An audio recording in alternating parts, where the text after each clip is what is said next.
Vous avez entendu, il faut une fois encore sauver nos retraites. La dernière fois, c'était en 2010, sous Sarkozy. La fois d'avant, c'était la réforme Fillon, en 2003. 10 ans plus tôt, c'était la réforme Balladur. Aujourd'hui, c'est le gouvernement Ayrault qui prétend les sauver. À chaque fois, c'est la même histoire qu'on nous sert. On nous dit, on vit plus longtemps, alors il va falloir travailler plus longtemps. Mais en fait, c'est notamment parce que la durée totale du travail a globalement diminué que nous vivons plus longtemps. C'est donc l'inverse. Et puis, si l'espérance de vie progresse encore un peu aujourd'hui, l'espérance de vie en bonne santé, c'est-à-dire sans maladie grave, elle, stagne. Elle est aujourd'hui de 62 ans en moyenne. Or, 62 ans, c'est justement l'âge moyen de départ en retraite. En d'autres termes, un travailleur prend aujourd'hui sa retraite au moment où les pépins de santé risquent de commencer. On nous dit aussi, en 2040, il n'y aura plus qu'un actif pour un retraité. D'abord, ces experts oublient que la France a un grand nombre de naissances qui assurent le renouvellement des générations. C'est loin d'être le cas en Allemagne, par exemple. En 2040, le nombre d'actifs sera donc suffisant, surtout si on tient compte des gains de productivité qui seront accomplis d'ici là. La richesse produite sera alors environ double de celle produite aujourd'hui. Largement de quoi financer une vie digne pour tous après une vie de travail. Pour nous convaincre, on nous désigne aussi des boucs émissaires. Ce sont souvent les fonctionnaires, alors même qu'ils ont la même durée de cotisation et le même âge de départ moyen en retraite que dans le privé. Ce sont aussi les fameux régimes spéciaux, alors qu'ils sont financés par des cotisations supplémentaires. Et d'une manière générale, ce sont maintenant tous les retraités à qui l'on reproche de vivre sur le dos de la jeune génération.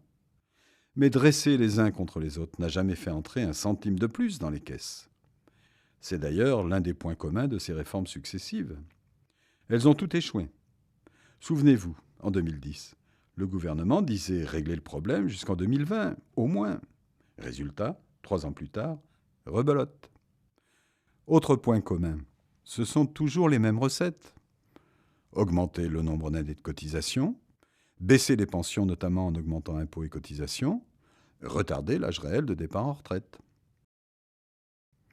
En fait, le véritable objectif de ces dites réformes n'est nullement de sauver notre système de retraite.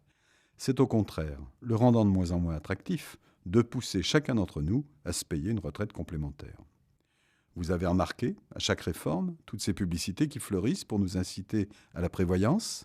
Alors, adieu la solidarité.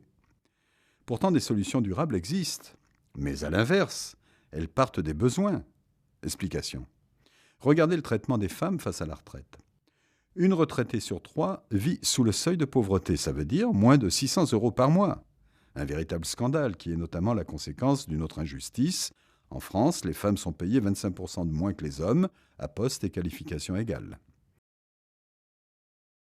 Alors imaginons un instant qu'on établisse une véritable égalité salariale dans ce pays. Le salaire des femmes rapporterait immédiatement à la sécurité sociale 52 milliards d'euros. De la même manière, la création d'1 million d'emplois produira environ 15 milliards de recettes nouvelles pour la sécurité sociale. Le double du déficit du régime des retraites. CQFD.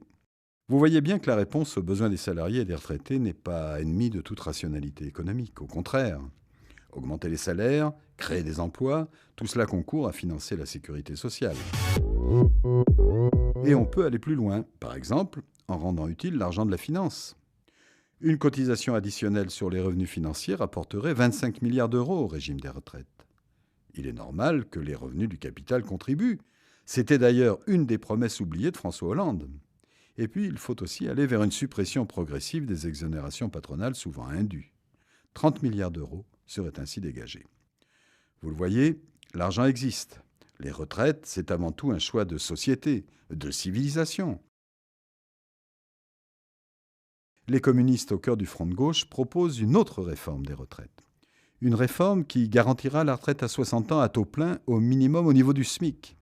Une réforme qui abrogera les décotes et établira chaque pension sur la base des 10 meilleures années dans le privé et des 6 derniers mois dans le public. Une réforme qui comptabilisera enfin les années d'études. Cette réforme constituerait une grande avancée de société. Elle est finançable. Partout en France, menons le débat. Interpellons nos élus, faisons valoir qu'une autre réforme est possible. C'est l'engagement des communistes, car notre seul dessein, c'est l'humain d'abord.